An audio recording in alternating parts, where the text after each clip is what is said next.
Welcome, everybody, to the Anthropologists' first ever open mic. First ever. Ever. I'm Mariah. And I'm Marissa, and we're your co-hosts for the evening. Before we get started, Marissa. Yes. Have you ever been told you can't wear that? Too many times. And you know where? Where? Do you know where? Catholic school. All girls. Catholic high school. Okay. This is something I know far too well, but maybe we should save that for later in the show. Yeah, let's save it for later, because I know that you also went to Catholic school. I sure did. And if you count kindergarten, that's 13 years. So Me too. We'll have a lot to discuss. So tonight is a frolic of fashion infractions, cathartic retellings to help us celebrate our right to dress as we please. And this is also part of the Anthropologists' 13th birthday party. We're so happy that you're here joining us, celebrating 13 years of making investigative theater, all women-led, and we're launching the premiere of No Pants in Tucson in 2021. Let it be so. Before we get things started, we just want to start with a little land acknowledgement to acknowledge the indigenous lands that we're reciting on. So the land on which the Anthropologists researches, devises, and performs our work primarily includes the unceded territories of the Lenape and Canarsie peoples. And as we devise in a digital and geographically diverse landscape, additional places also include the unceded land of the Arapaho, the Cheyenne, the Cahotilcan, the Lenni Lenape, Munsee Lenape, Ute peoples, and others. We name the original stewards of the land we are living and working on as a way to recognize the complete history of our nation, both the harm of colonization and the potential for repair. And we also look to them for inspiration on how to live more peacefully and respectfully with the land. We also wish to acknowledge the inequities built into the digital landscape, which often exclude people in indigenous territories, which have an outsized environmental impact that disproportionately affect indigenous communities around the world. And this is adapted from the work of Adrienne Wong of Spiderweb Show. You can learn more about the native lands on which you live, work, or are born at natives-land.ca, and that will be thrown in the chat for you. Amazing. Thank you. So some of you know that the Anthropologists, we have been building our newest show, No Pants in Tucson, over the past couple of years, really, which asks the question, how have outdated, archaic, gender oppressive laws that may or may not still be on the books now, how have they influenced the slew of state-led legislation that's taken aim at women, non-binary, and trans folks today? So tonight, we've gathered members of our community to share a story about a time they have worn something that may or may not have broken the rules. Some of them will appear live, others through the magic of film, and even more through their written words brought to life by some of our artistic collaborators and castmates. We have two of our team members here tonight. We have Alexandra Kumala and China Farr. They are members of the acting ensemble and part of the creative team building No Pants in Tucson. You know, Mariah, speaking of these amazing women who are here with us, hi, Alexandra. This team has been innovating and adapting and rolling with the literal punches. It's part of the choreography. And to continue rolling with these punches, we really need your help to join our team, which is why we're asking you today to donate to the Anthropologists. Our Venmo is at the Anthropologists. Again, that's at the Anthropologists, and you can see that right there on the banner too. Let's keep on this choreography, this workout, these punches. Bam, bam. I'm a little rusty. I don't remember it. Alexandra remembers. You were the team leader, Alexandra. You really were. I have to get into a theater and the muscle memory will come back. But now I'm in a room, so I'm just, trying to do it. Wait, yes. So again, feel free to donate throughout the night. We'll be here. Your donation also gets you into our costume party later. But to get things started, here's our first presenter, Lucy. Lucy. Yes. Hi. Wow, this is so cool. This is so much fun. How are you guys? Good. I don't know if any of you realize that Lucy has been working on the production end of our No Pants in Tucson digital. And also our She Tried to Vote in Pants short film that we made earlier or late last year. Late last year. Yeah, late last year. Right in the middle of the election. Yeah, for sure. I also want to say I also went to Catholic school forever, like all the way through. So I feel you on that. But that's not the story that I came to tell tonight. So I'm currently a senior. Actually, I'm graduating next week, which is kind of crazy. But my sophomore year of college, I worked at this restaurant in Midtown. And my first day there, the manager emailed me like all of these links, like what to wear. And they were all links to, I don't know if you guys know the website Pretty Little Thing or things like that. It was all just kind of very provocative, like low-cut shirts and like crop tops and really tight pants and boots and all these things.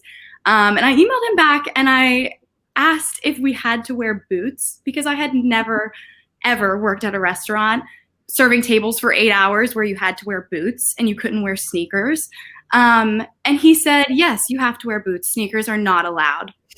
So I go in for my first day and I'm wearing leggings. No jeans were allowed. Leggings, this black tank top that's like too short, and boots with a heel on them because they're the only ones that I had for an 8-hour shift. And I go in and all of the barbacks and bartenders and servers that are male, black jeans and a black t-shirt and sneakers, not boots, sneakers. And I asked if I was allowed to wear like a cardigan or a sweater of some kind it was the middle of winter also. It was like December that I was working there. Snow was on the ground and I was like in these teeny tops, like not allowed to wear a sweater. I also had to stand in the closet to eat on breaks at this place. It was terrible. It was really, really bad. The worst restaurant I've ever worked in by far. And then I just started wearing sweaters instead of the crop tops, like just only sweaters. So they just had to deal with it. And then I quit. So but it was crazy. Never again. That is the second time I've heard that story, and every time I hear it, I clench my jaw so tight, like I can't get through it. It makes me so mad. Yeah, it was pretty infuriating, and my roommates had to listen to me just like come home and like lay on the floor and just cry for 30 minutes, like after every shift, because it was just so terrible to like go bust your butt for 8 hours for these people in heels, in heels. No, absolutely not. Absolutely not. No. Not about it. No. Absolutely. No. Well, thank you, Lucy, for reliving and retelling that. I'm sorry you had to retell. Okay. It gets funnier each time I retell it, I think. So I'm able to laugh about it now, whereas I would just cry about it before. That's good, at least. What do we have if we don't have laughter? That's true. I don't even know. That's true. All right. Thank you, Lucy. Thank you, Lucy. Bye. Bye. Okay. So our next presenter is someone we like to call one of our top international supporters. So she is not joining us live tonight, but she has written her story to be performed by Alexandra. And this is Rana Stolberg's story. I grew up in a small city north of Toronto, Ontario. In high school, in the early 1970s, there was a very strict dress code. Female students could not wear pants of any kind. But the 1970s was a rebellious time, and freedom to express oneself was beginning to be taken seriously by the student body. So once the administration got tired of dealing with our very mini skirts, they decided that dress pants were okay, but not jeans. During high school, I was sent home to change to a mini skirt. I was sent home to change a mini skirt that was too short. Gorgeous lemon yellow culottes that weren't allowed because they could be construed as pants, and blue brush cotton Cheetos that could be construed as jeans. I was a wild and crazy gal. By 1973, we could finally wear jeans. However, girls could not wear halter tops, while guys could wear muscle shirts. But then again, guys could not wear sandals. So go figure.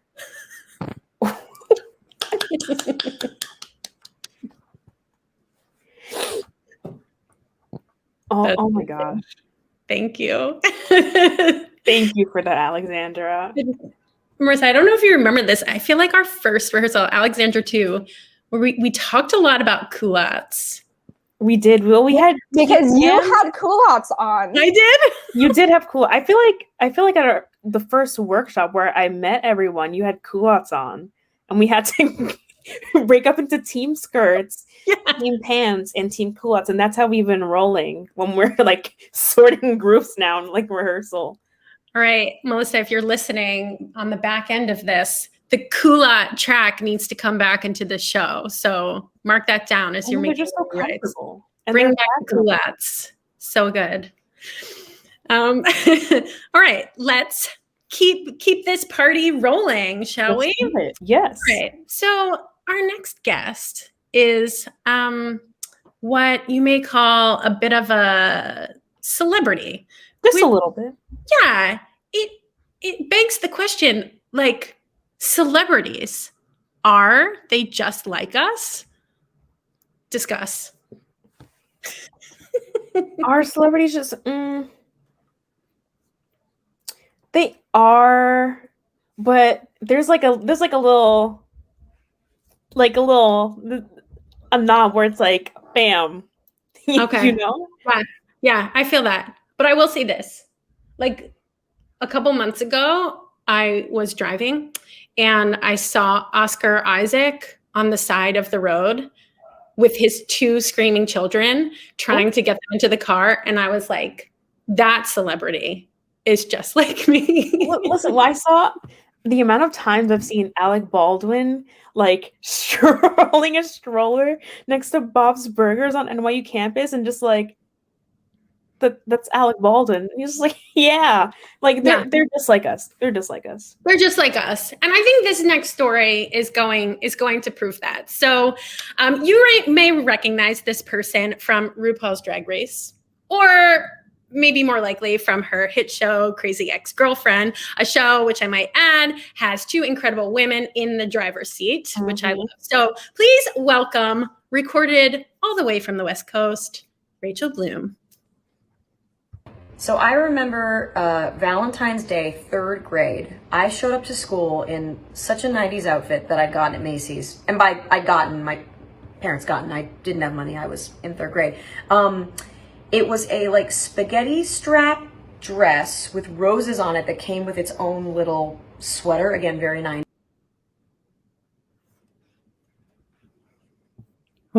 Oh, I want to know what she said. So I remember Valentine's Day, 3rd grade. I showed up to school in such a 90s outfit that I'd gotten at Macy's. And by I'd gotten, my parents gotten, I didn't have money, I was in 3rd grade. It was a like spaghetti strap dress with roses on it that came with its own little sweater. Again, very 90s. And it was like a little low cut. I didn't have boobs because I was in 3rd grade, but I wore it with red lipstick, which my mother somehow allowed. And I get to school, and I remember I was like kind of trying to impress the boy that I liked. And I was going around like being all sexy. And then my teacher took me aside. She had like a thick New York accent, even though I grew up in LA. And she was like, okay, lipstick off, all right? And you have to cover yourself. You're not at a school dance, okay? You're at school. Or something like that. And so the rest of the day, I took my lipstick off and I put my cover up over my non-existent tits. And that's why I'm not married to my crush.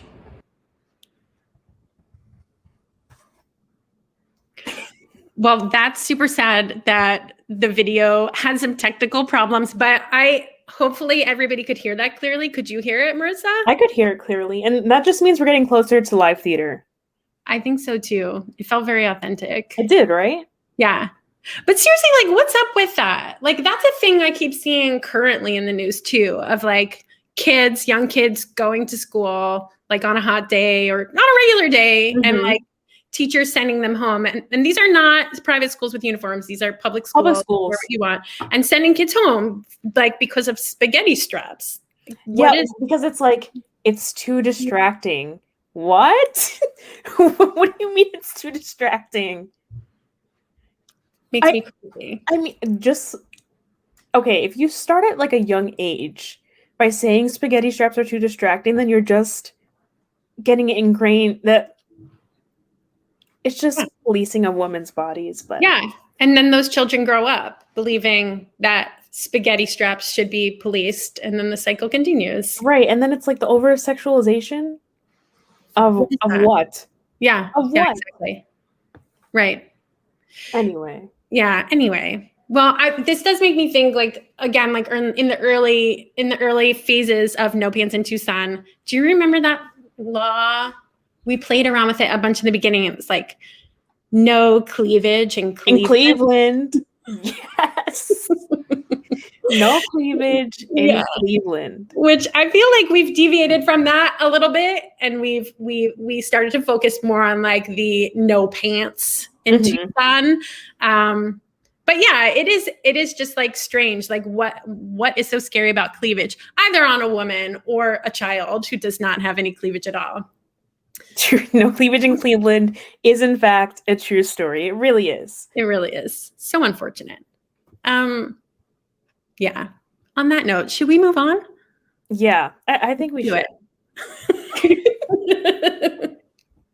Also, bring your cleavage to the costume party. Cleavage at the costume party. No cleavage in Cleveland, but cleavage at the costume party. That's good. That's a tongue twister. It is. I love it.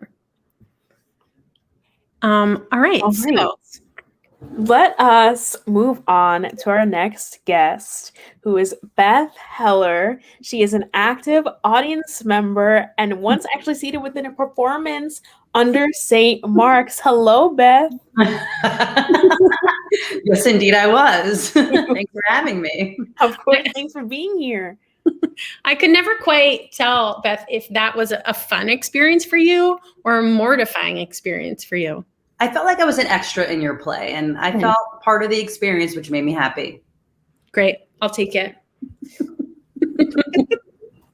So I didn't go to Catholic school. I went to a very, very religious Jewish school from K through 12, not messing around there.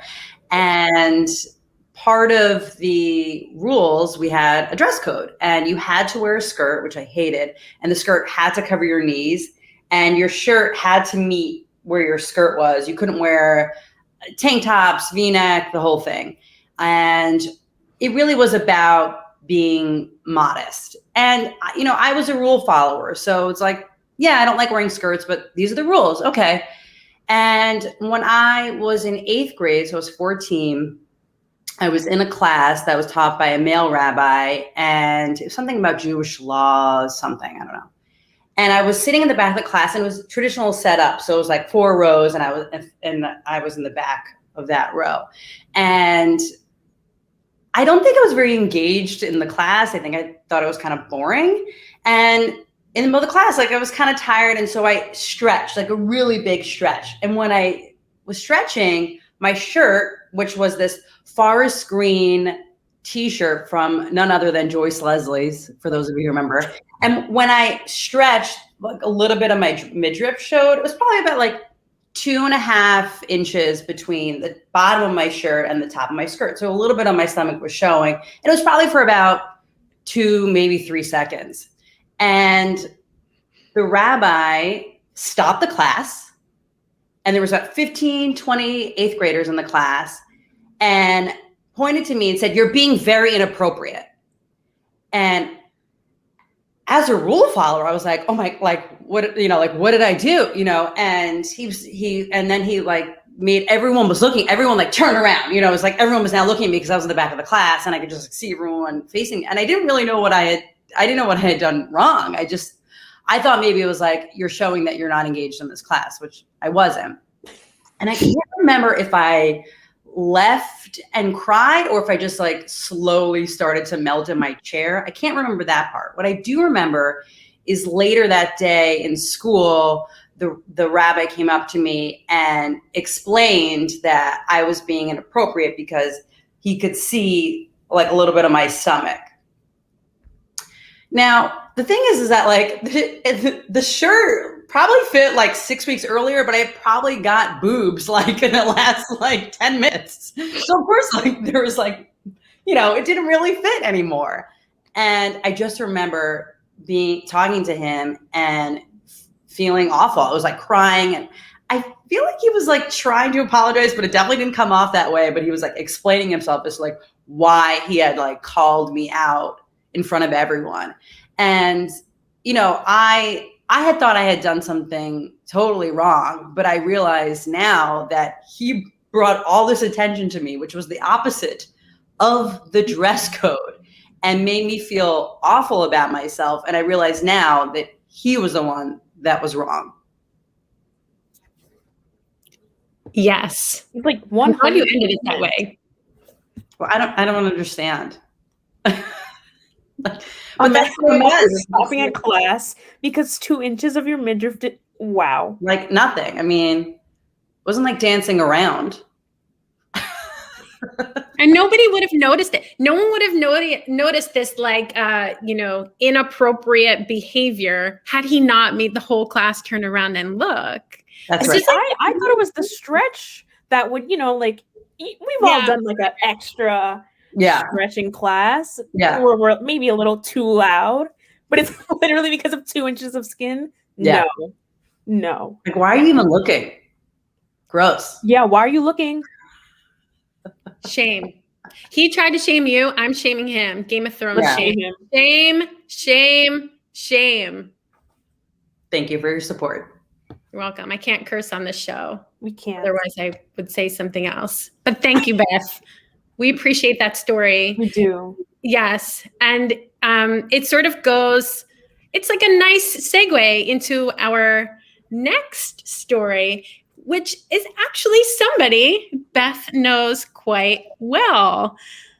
Yeah. Hi, Melissa. I know. I'm bringing Melissa Machito, artistic director, is pinch hitting on this story. So this next story comes from a dear friend, an anthropologist supporter, and a fellow lover of pasta.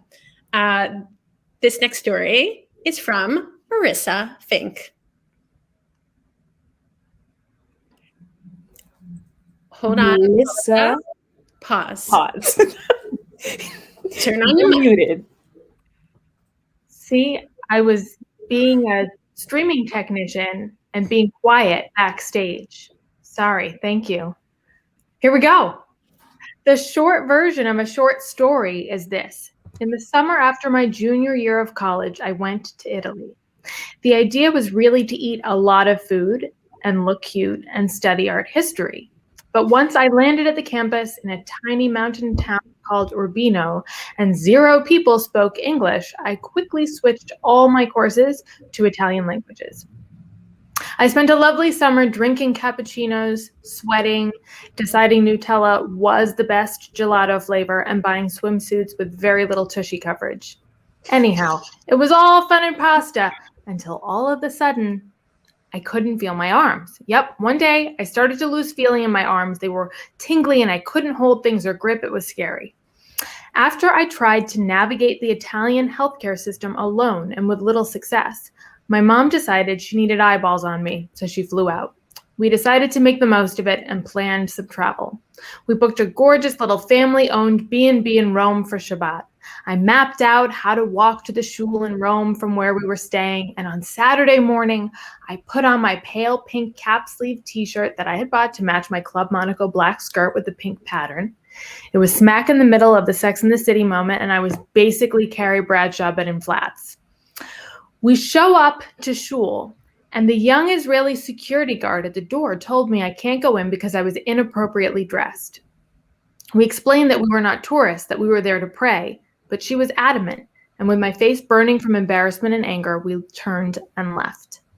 We meandered around the city and enjoyed ourselves while driving each other crazy in the way only mothers and daughters can. That night, I returned to the shul in the hopes of borrowing a prayer book, which included Eicha, the traditional reading for Tisha B'Av, the day to commemorate the devastating destruction of the Holy Temple in Jerusalem.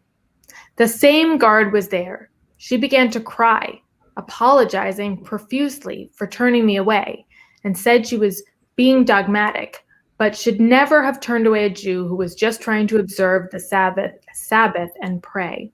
It was cathartic for both of us. They say that although the physical cause of the destruction of the temple was the Greeks, but spiritually it's because the Jews had turned against other Jews. It felt healing on this commemorative day. Maybe we learned from our mistakes and learned how to be better, if even only a little bit, as a community.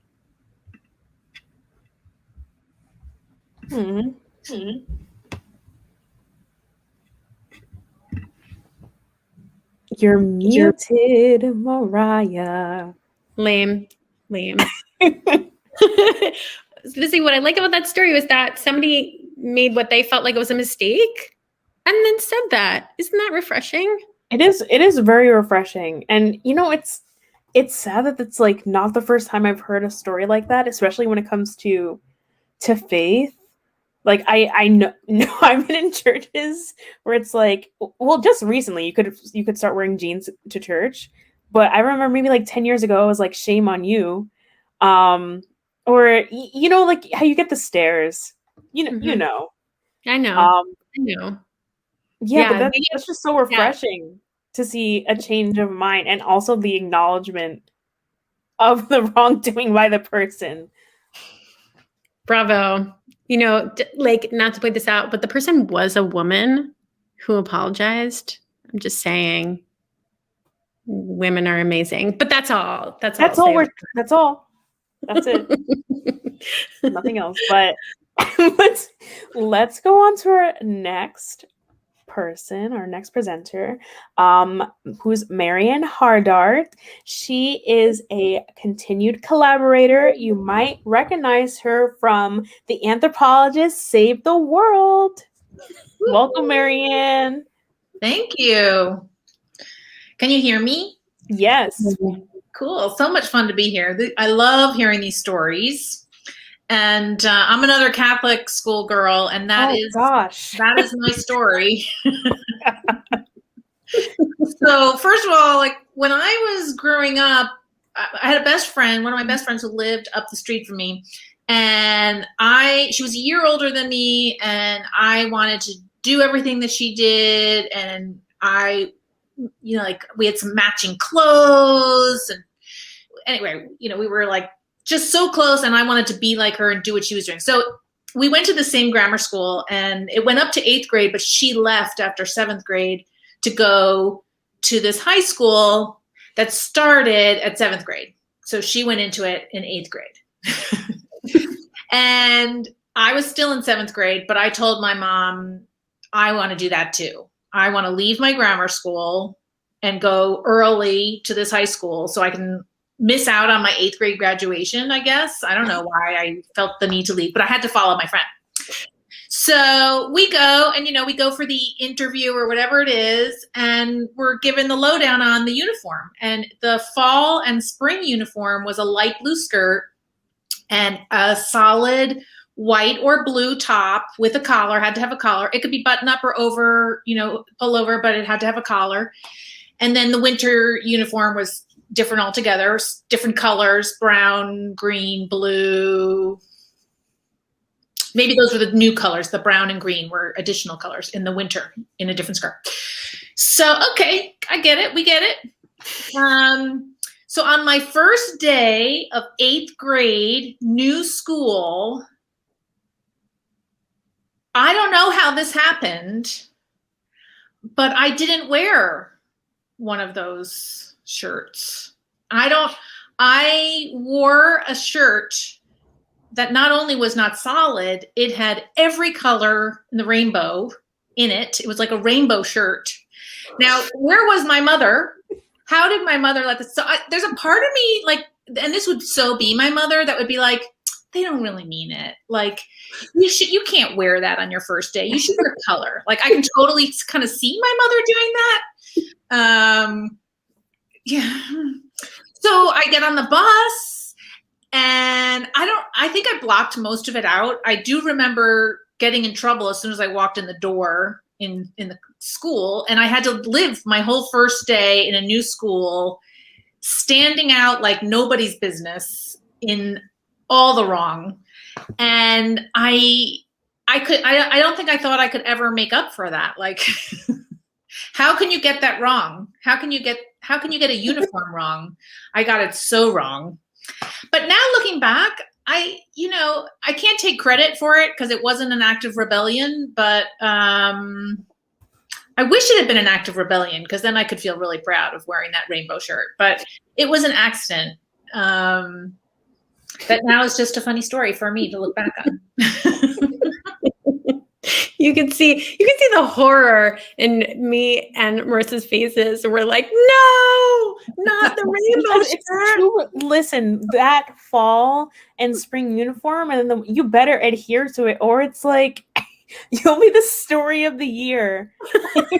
Honestly, I think that's a good story of the year, to be quite honest, walking in with that rainbow shirt. But with the administration, forget about it.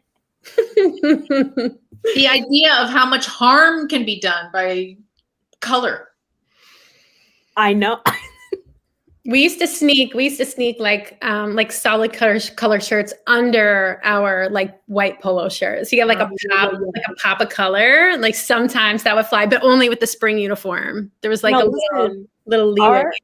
Our escape was silly bands, like those the animal shaped bracelets. Until they confiscated them because they were quote unquote distracting. But that was our pop of color. You do what you got to do. Unless you're Marianne, then you go for the striped shirt. I love it.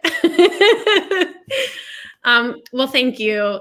Thank you. I think it was an unintentional act of rebellion, and we salute that.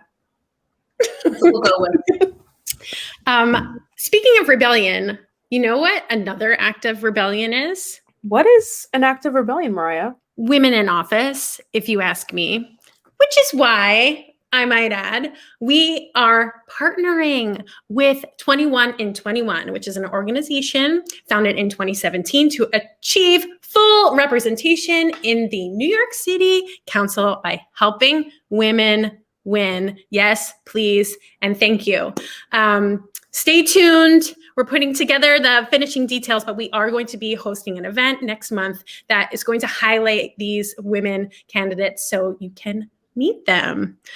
And it's stuff like this, these kinds of events that are going in tandem with the full production of No Pants in Tucson, which is why in full sort of telethon spirit, we continue to ask you if you want to support the arts, if you want to see this kind of programming, if you want to see No Pants in Tucson, come to the stage.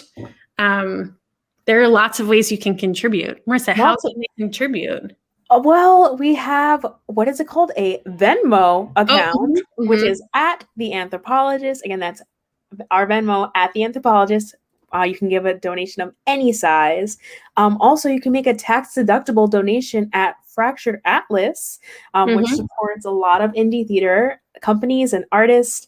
A gift of any size really will make us so happy on our 13th birthday, our coming of age. Yes. And you know, what I love about The Anthropologists is that we really mean it when we say where art meets action. I mean, we the 21 in 2021, our voter mobilization project, which tried to vote in pants, gender laws, just like actually working with local politicians, and really utilizing our research in the rehearsal room in real life. I think that's important. Yes, agreed. And if you help us out, you get to come to the dance party, which is really what this whole night is about. Let's dance at 8:30. We're going to see you there. But before we do that, we're going to have our next presenter. Yes, our next presenter is Michelle Greenspan, and that will be performed by who, Mariah? Let's bring out Alexandra again. Oh, hey. Back. Hi. So Michelle Greenspan, also another good friend. I don't want to give away the story here, but I will say this. We may all love Pfizer right now, but there was a time when maybe we didn't. Take it away. I got called into the senior district manager's office during my initial hire 2-month training at Pfizer. My collared button-down shirt wasn't buttoned to the top. This did not meet their corporate standard for the pharmaceutical sales reps. Alexandra, you know what this reminds me of? What? That article that is burned into my mind that you brought into rehearsal about the Ernst & Young, how women should be in the workplace. Yeah. Yes. So there's that Ernst & Young one, which has sort of, I guess, gone viral. And then there's one from, what's the hotel chain that owns the New Yorker hotel, the New York hotel? It's like a big hotel chain. Now I'm like thinking of every hotel chain. It'll come to me. Okay. But it's one of these like big hotel chains that like they have this onboarding workbook that has a list of things that women can wear and men cannot wear. And again, like this is speaking in binary terms, but they had all of these rules that women can't wear jewelry. So they can't wear earrings, they can't wear like a nose ring and things like that. And I guess like some men started wearing earrings to be like, it's only women that you said can't wear earrings, right? So like we're gonna start doing that. So that's some good life affirming story about solidarity. I'll take it. All right. Thank you, Alexandra. Thank you, Alexandra. Our next story is coming at us via film. And I think it's reminiscent. There's definitely a theme happening here tonight. The intersection of religion and dress code. So let's have a story from my sister-in-law, Emily Spiegel. Hi. My story about a time I got in trouble for what I was wearing is from high school. I went to a religious high school, but it was supposed to be very liberal and egalitarian, and it really was, except for when it came to the way young women dressed their own bodies. We had a bunch of teachers, primarily also women, who were obsessed with the idea that if even like a 1/4 inch of your midriff showed while you were moving around and just being a young person, free with their body, that it was like this very tempting, provocative, inappropriate thing. And these teachers would monitor us at lunch and in the hallways and just like obsessively stare at our midriffs just in case our t-shirt moved and any of our stomach showed. And the end result for me was just like this unbelievable confusion about what could be so dangerous about a little bit of my stomach, and also if I wasn't trying to be sexy, like how could it be sexy and why were these grown-ups so obsessed with it? It was a very weird, very like distancing from your body kind of a vibe to grow up in, but I did hold the record, I think, for most infractions for having my midriff show unintentionally, because I just like am a very round shaped person and clothes don't stay still on round bodies. Yeah, I think it's crazy, but I got in trouble all the time in high school for having a body.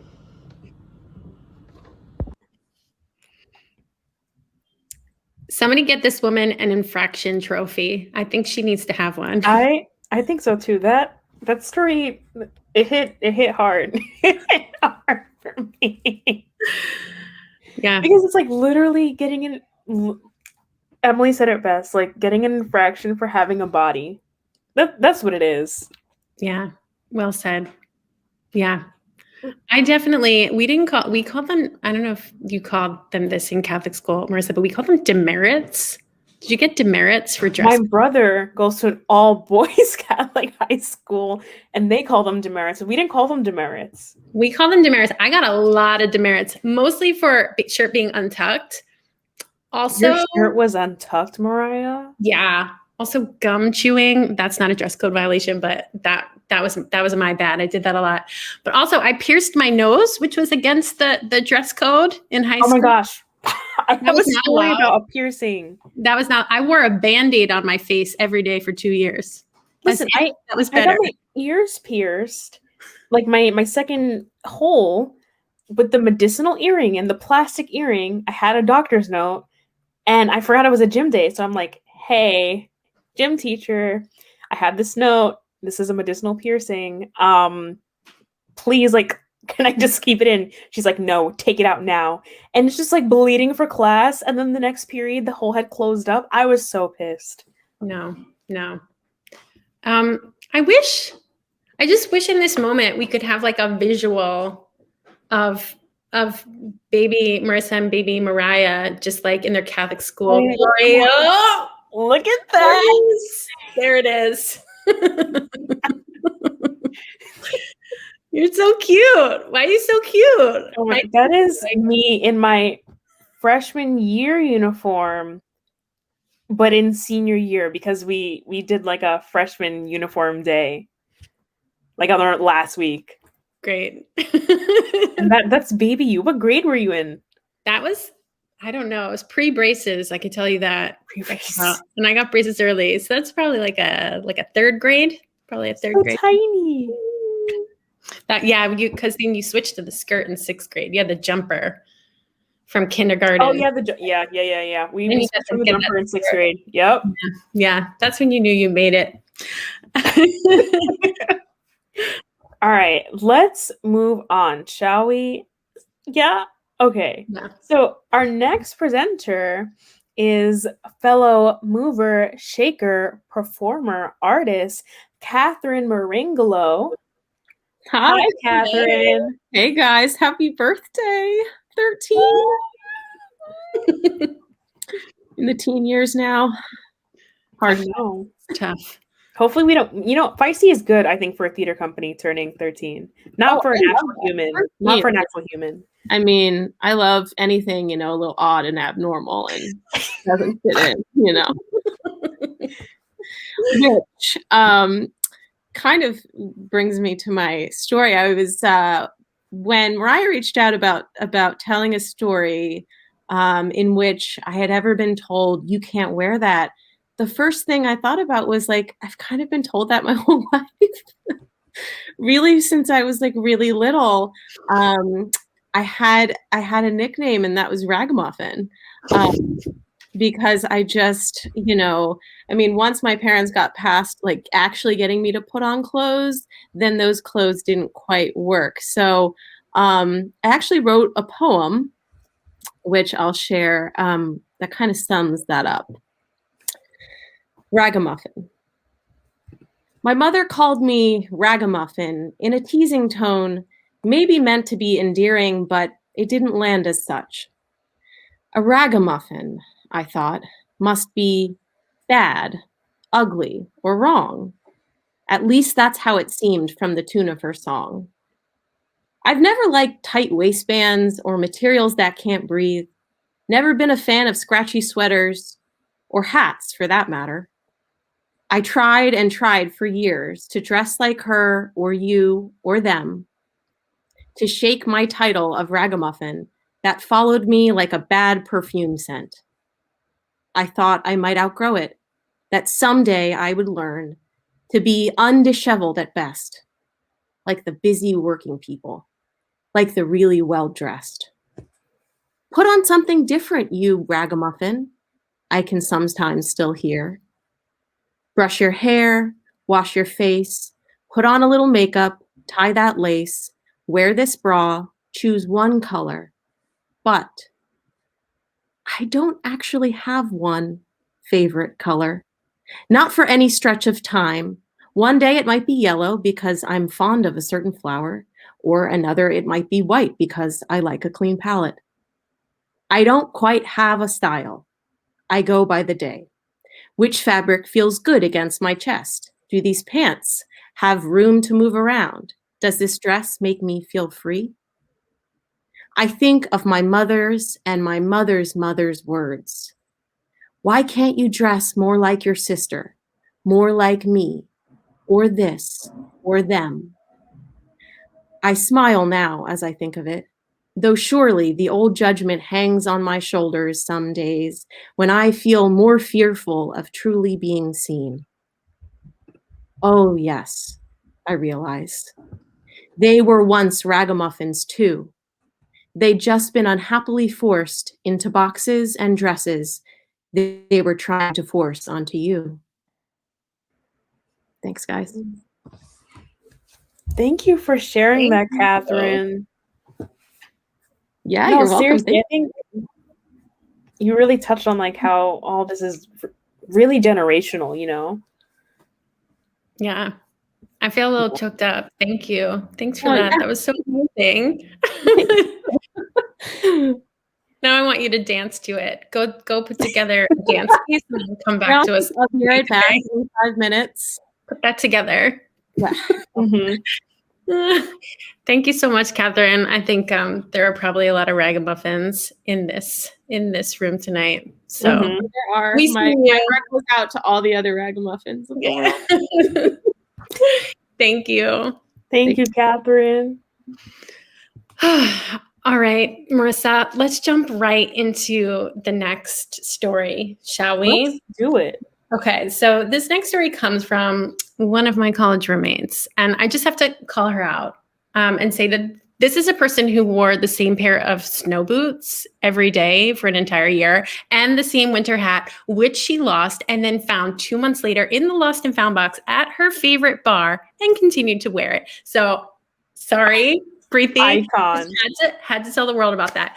But this next story is from my dear friend, Preeti Nambudhuri, and it's going to be read by Alexandra. The road between Kabul and Jalabad is known to be one of the most dangerous in the world.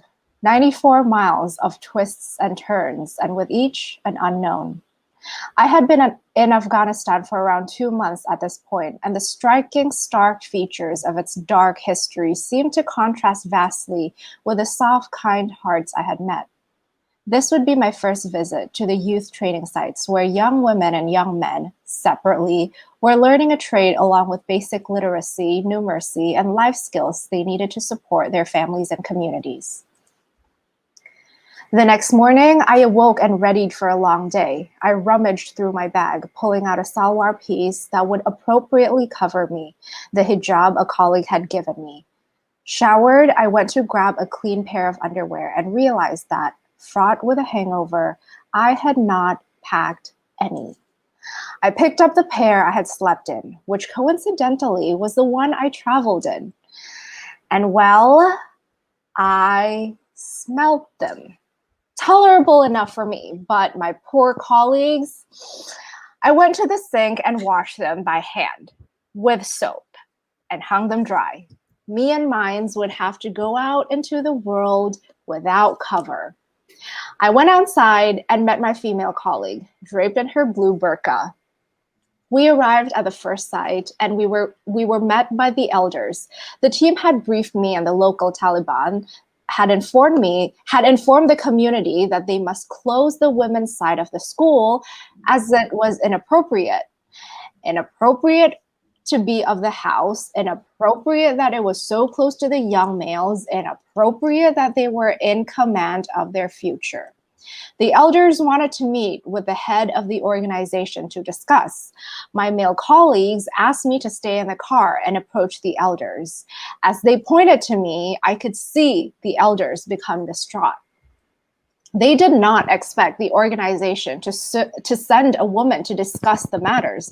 They did not want to enter the female side of the school, but were nervous to allow me to come into the male side to speak with them. It would be inappropriate. Finally, it was decided that I would come into the male side. I went up to the steps of the school and felt a light breeze up the inside of my pants, commanding my attention. I adjusted my head cover. They asked me to sit. As I crossed my legs, I felt everything. The elders expressed their desire to close the female program as they had received threats from the Taliban. They wanted it shut down while allowing the male youth to continue. As I listened to their unreasonings, I felt this fear of responsibility. If I refused, who would I be putting in harm's way? If I agreed, whose freedom would I be taking away? Finally, I gave a choice. We keep both open or close everything. For the first time, they looked me in the eyes. I uncrossed my legs.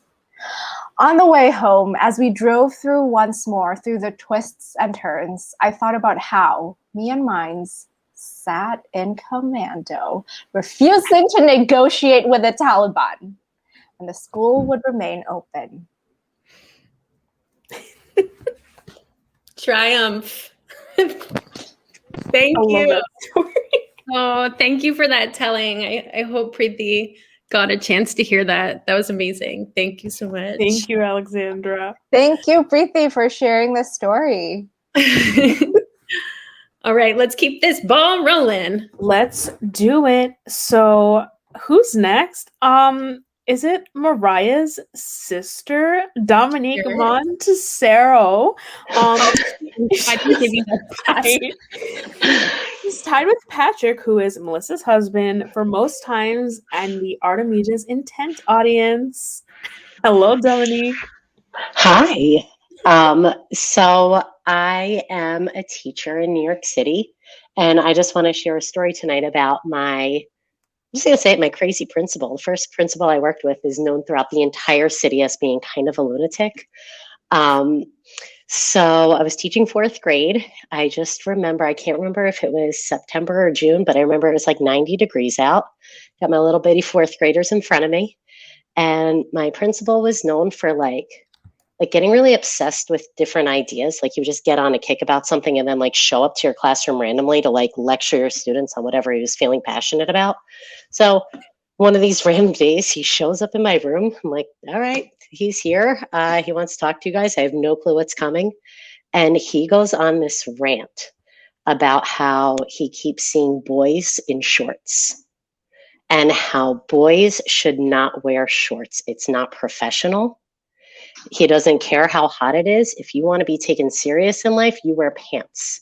It's fine for the girls to wear shorts. But if you are a boy, if you are a man, you have to wear pants if you want to be taken seriously.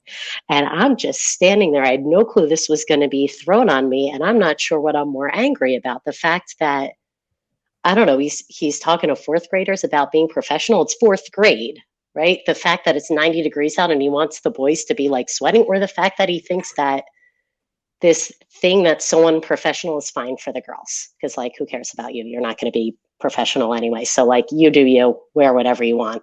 Who cares? It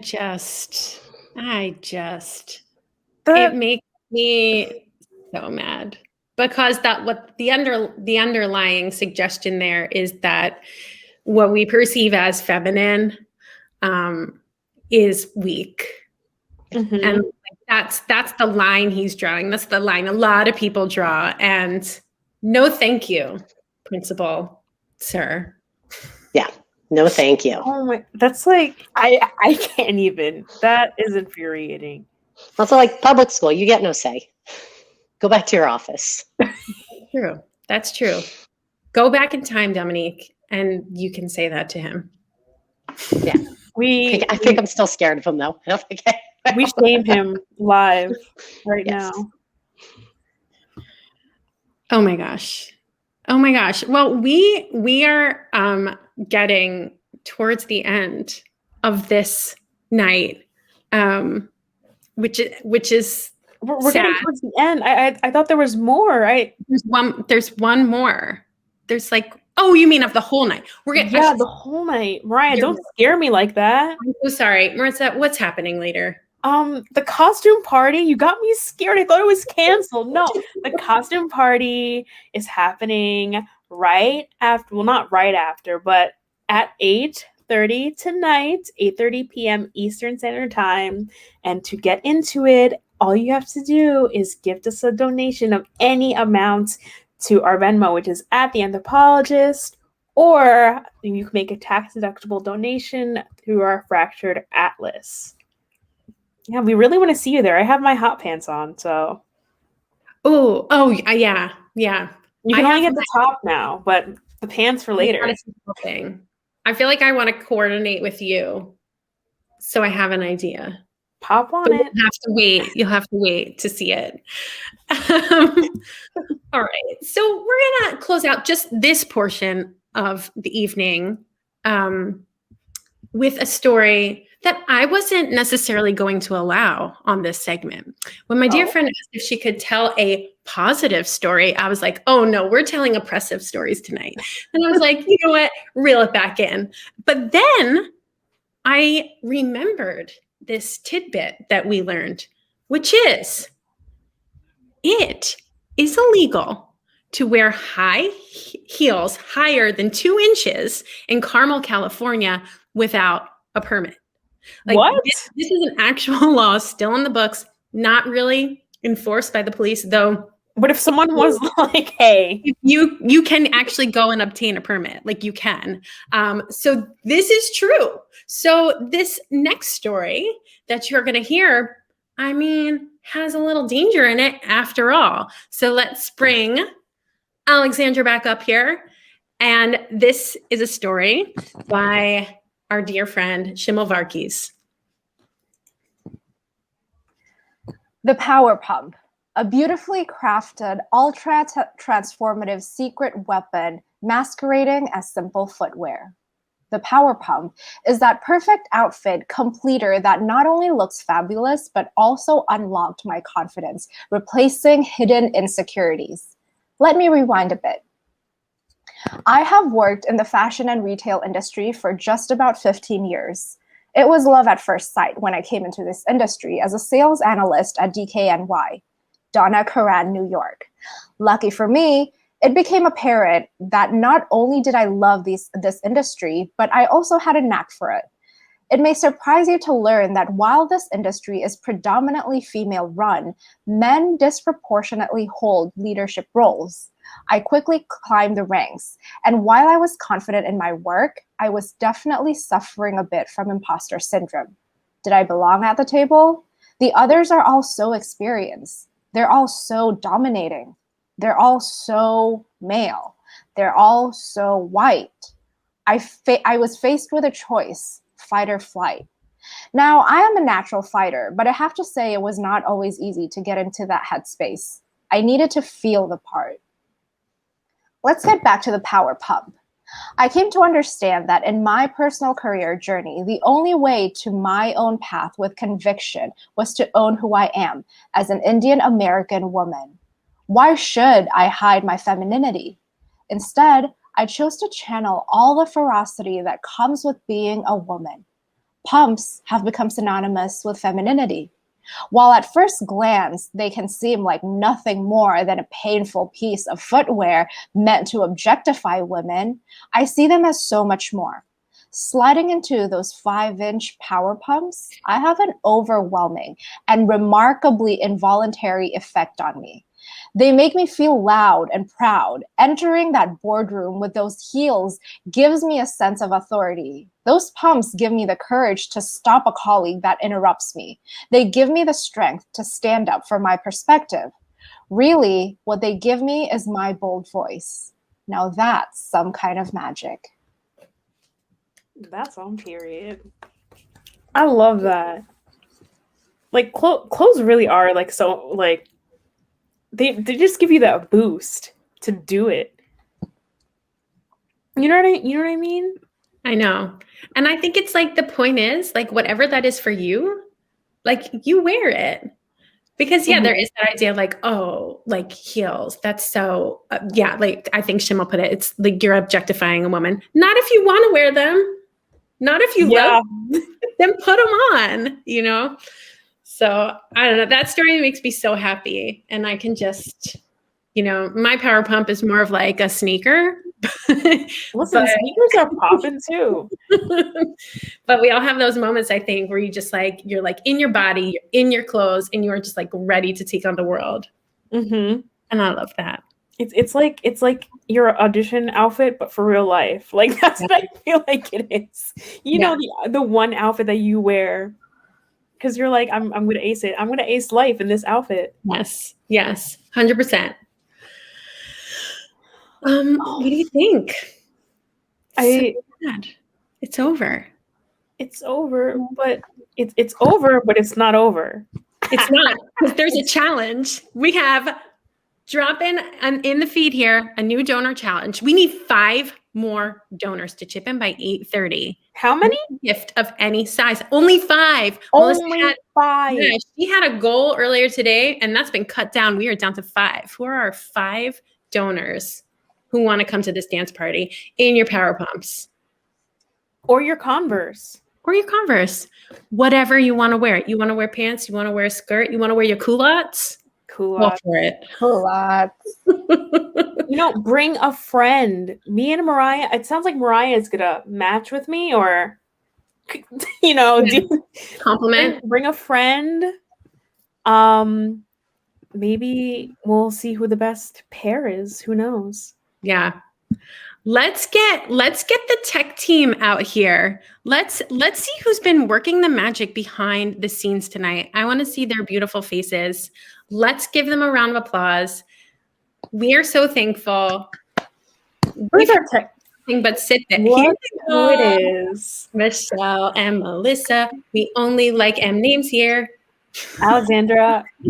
How do we put our names back here? There we go. Thank you so much for being the puppeteers of this event. We thank you. And if our presenters are still here, come out too. Let out your faces. We couldn't have done it without you. We love you. Oh, I'm coming. You're the best.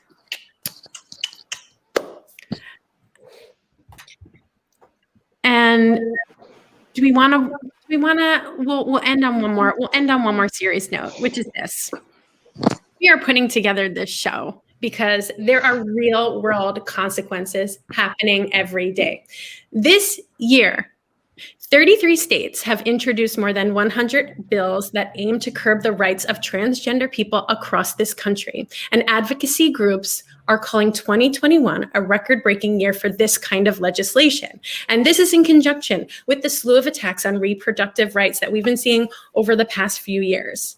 So this show is thinking about these things. We are diving into this research, and it is more important than ever. And by you helping bring the show to life, you're helping us keep our promise that we want to make art that inspires action.